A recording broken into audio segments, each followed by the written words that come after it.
सबसे इम्पोर्टेंट जो है medical certificate. Welcome guys to my another video. अगर आपको मेरी वीडियो अच्छी लगती है तो प्लीज़ कमेंट में बताना, और लोग अच्छे लगते हैं तो कमेंट में ज़रूर बताना, और चैनल को सब्सक्राइब करना।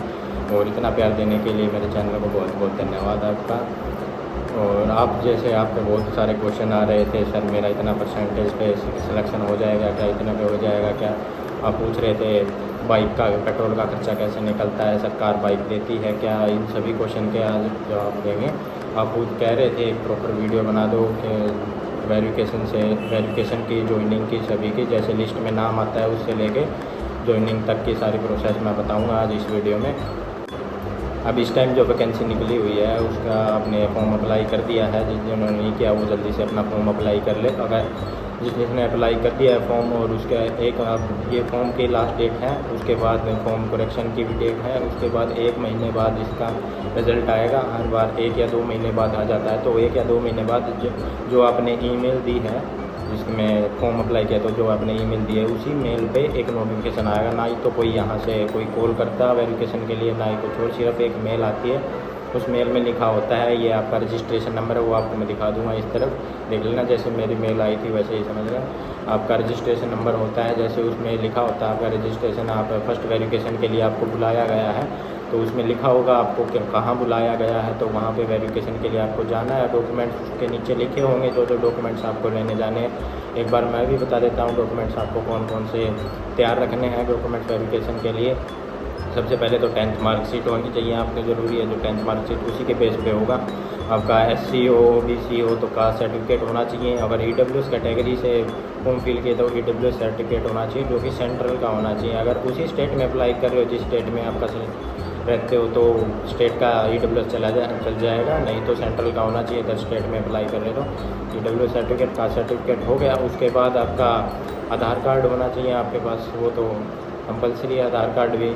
उसके बाद आधार कार्ड के बाद आपका एक रेजिडेंस सर्टिफिकेट होता है, जो इसको डोमिसाइल भी बोलते हैं। और अगर आप PWD हो तो उसका सर्टिफिकेट होना चाहिए। PWD सर्टिफिकेट जो कि फिजिकल वेल डेवलपर होता है, उसके लिए भी एक सर्टिफिकेट होता है, वो आपके पास ज़रूर होना चाहिए। और उसके बाद सबसे इम्पोर्टेंट जो है मेडिकल सर्टिफिकेट। ये मेडिकल सर्टिफिकेट सिर्फ गवर्नमेंट हॉस्पिटल से ही अप्रूवल होना चाहिए। ये मेडिकल सर्टिफिकेट आपको ज़रूर बनवाना है। अगर मेडिकल सर्टिफिकेट नहीं हुआ तो आपका रिजेक्ट कर दिया जाएगा। तो मेडिकल सर्टिफिकेट के बारे में हम बता देते हैं कैसे बनवाया जाएगा। तो सबसे पहले आपके मेल आएगी, उसमें लिखा होगा सभी डॉक्यूमेंट्स, और नीचे लिखा होगा medical certificate approval with government hospital. उसके बाद तो आपको मेडिकल सर्टिफिकेट के लिए आपको जाना है गवर्नमेंट हॉस्पिटल में आपके सिटी के। वहाँ पे जाओगे तो वहाँ से एक फॉर्म मिलेगा आपके उसमें मेडिकल सर्टिफिकेट का, तो आपको वो फॉर्म लेना है। उसके बाद वहाँ से वो बताएंगे ही, उसमें लिखा होगा टेस्ट कितने टेस्ट करवाने हैं आपको, सभी टेस्ट करवाने हैं। ब्लड टेस्ट हो गया, BP हो गया, ये भी चेक करवाने हैं। तो सभी जो जितने भी होंगे सभी की रिपोर्ट उसके जो आपको फॉर्म दिएगा उसी के साथ में सभी की रिपोर्ट लगानी है, सभी टेस्ट करवाने जितने उसमें लिखे होंगे, सभी टेस्ट करवा के आपको फिर वहीं पे OCM ऑफिस में जाना है। वहाँ पे जाके जो वो सभी रिपोर्ट्स को देख के आपका साइन करेंगे कि आपके मेडिकल रिपोर्ट कैसी आई है। वो सभी मेडिकल रिपोर्ट पे लिख देंगे जो कुछ आया है। तो उसको मेडिकल रिपोर्ट को आपके उसकी फ़ोटोकॉपी करवा लेनी है, 5 फ़ोटोकॉपी, और उसको आपको संभाल के रखना है। ओरिजिनल रखना है, फ़ोटोकॉपी भी रखनी है। मेडिकल सर्टिफिकेट सबसे ज़रूरी है इसके लिए।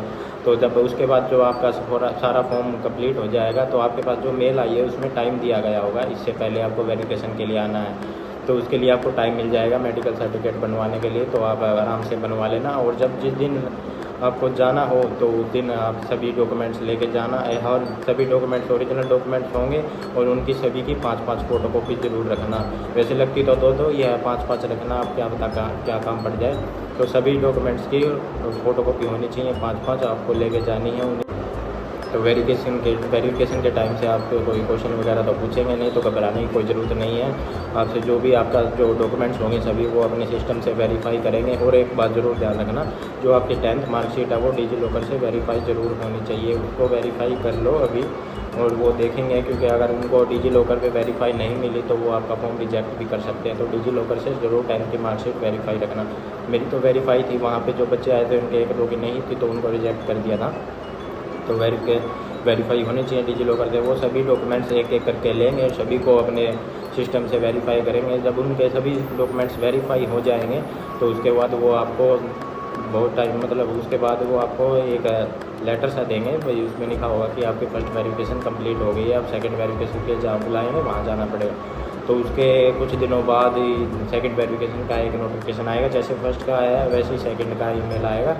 वही जहाँ पे लिखा होगा, जहाँ पे आपका जो मतलब मूल पद है, जहाँ पे आपका लिस्ट में नेम आया है, उसी डिवीज़न में आपका जो सेकंड वेरिफिकेशन होगा, तो उसके लिए आपको उसी डिवीज़न में जाना पड़ेगा जहाँ पे आपका सिलेक्शन हुआ है। तो वही सेम डॉक्यूमेंट्स लगेंगे, उसमें भी वही लेके जाने हैं, जो सभी डॉक्यूमेंट्स हैं वही सेकंड वेरिफिकेशन में जाना है। जैसे फर्स्ट वेरिफिकेशन में सभी वेरीफाई हुए थे डॉक्यूमेंट्स, वैसे ही सेकंड वेरिफिकेशन में वेरीफाई होंगे आपके सभी डॉक्यूमेंट्स। तो सेकंड वेरिफिकेशन में जब सारे डॉक्यूमेंट्स वेरीफाई हो जाएंगे तो आपसे 2-3 तरह के फॉर्म भी फिल करवाए जाएंगे, जो कि जहाँ पे आपका वेरिफिकेशन होगी वहीं पे होगा।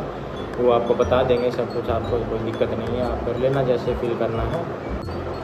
तो उसके बाद आपके सेकंड वेरिफिकेशन, फर्स्ट और सेकंड वेरिफिकेशन कंप्लीट होने के बाद कुछ दिनों के बाद आपके पास एक ट्रेनिंग लेटर आएगा। तो जो ट्रेनिंग लेटर आएगा तो उसमें लिखा होगा आपको इस तारीख को ट्रेनिंग के लिए पहुंचना है। तो ABPM की तो 3 दिन की ही ट्रेनिंग होती है और BPM की होती है 15 दिन की ट्रेनिंग होती है। तो ABPM को जब बुलाया तो उसी दिन पहुँचना है। जैसे डेट दे रखी है 1 तारीख, तो आपको 1 तारीख को पहुंचना है और 1-2 फिर 3 दिन की ट्रेनिंग होगी, 1 तारीख 2 की और 3 की आपकी 3 दिन की ट्रेनिंग हो जाएगी, 4 को आपकी ज्वाइनिंग हो जाएगी।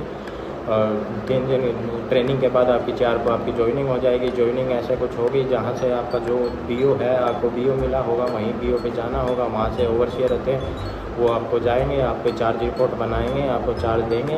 वहाँ पे जो पहले है आपकी जगह, उनकी जगह आपको कर दिया जाएगा, आपको चार्ज रिपोर्ट मिलेगी। वहाँ से उसी दिन से आपकी सैलरी लगना स्टार्ट हो जाएगी, चार्ज रिपोर्ट मिल जाएगी, उसी दिन से आप इसमें कार्य करने लग जाओगे GDS में। तो आप सभी पूछ रहे थे कि बाइक गवर्नमेंट देती है क्या, पेट्रोल का खर्चा कैसे निकलता है, क्या कुछ उसके बारे में बता रहे हैं। तो सरकार जो गवर्नमेंट है हमें सिर्फ सैलरी देती है, ना तो कोई बाइक देती है, ना कोई रूम रेंट देती है, ना कोई बाइक का खर्चा देती है। तो जो सैलरी होती है वो यही उसी में से ही लगाना पड़ता है। अब सैलरी एक ABPM को बता दूँ मैं एक बार और, सैलरी कितनी मिलती है।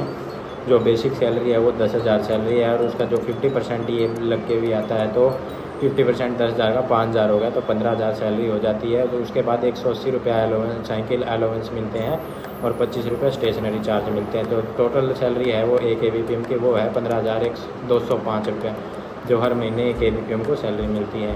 तो इसमें ना ही तो कोई बाइक का देती है सरकार हमें, ना कुछ और, तो जो सैलरी में से ही लगाना पड़ता है। कोई बाइक वगैरह नहीं देती, कोई रूम रेंट नहीं देती। और आप अभी पूछ रहे थे कि ज्वाइनिंग हो तो रूम किराए पे कैसे ले, बताओ उसके बारे में कैसे के। तो मैं बता रहा हूँ, जैसे मैंने किया था वही बता रहा हूँ। सबसे पहले आपको जब आपकी वेरिफिकेशन होगी, सेकंड वेरिफिकेशन जहाँ पे आपका BO मिला होगा आपको, जो आपकी डिवीज़न जिस डिवीज़न में हो, तो अब जब सेकंड वेरिफिकेशन करवाने जाओ तो करवा के उसके बाद ट्रेनिंग पे जाओ, तो आप ट्रेनिंग के टाइम पे या वेरिफिकेशन के टाइम पे आप वहाँ पे एक रूम देख लेना। आप रूम देखना, अगर आपको जैसे BO मिला है, अगर वहीं रहना है गांव में, तो वहाँ रूम देख लेना। वहाँ पे आपको BO में ये है फ़ायदा है कि वहाँ पे रूम बहुत सस्ता मिल जाएगा, 500 का 1000 1500 इतने तक मिल जाएगा, 2000 तक भी मिल जाएगा। वो रूम पे डिपेंड है, 1000 और 2000 तक मिल जाएगा, 500 तो नहीं कह सकते।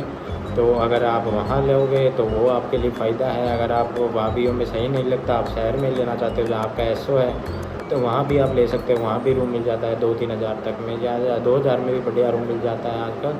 तो वो एरिया पे डिपेंड करता है, जहाँ एरिया आप वहाँ पे आओ, वेरिफिकेशन सेकंड वेरिफिकेशन करवाओ, तब एक रूम देख लेना और वहाँ से रूम ले लेना। आपको जब ट्रेनिंग पे आओगे तब आपको 3 दिन रहना पड़ेगा, तो वो तो रूम पे ही, वहीं पे अगर आप रूम ले लोगे तो आपके लिए बहुत आसानी होगी, वहीं रहना होगा। खाना वगैरह तो आप पूछ रहे थे कैसे क्या होगा, खाना वगैरह सभी मिल जाता है। जहाँ पे आपका BO का अगर वहाँ व्यवस्था नहीं है तो आप देख लेना, शहर में रहने के से आपका काम चल जाए तो वहाँ पे शहर में रह लेना, वहाँ खाने पीने की सभी व्यवस्था होगी।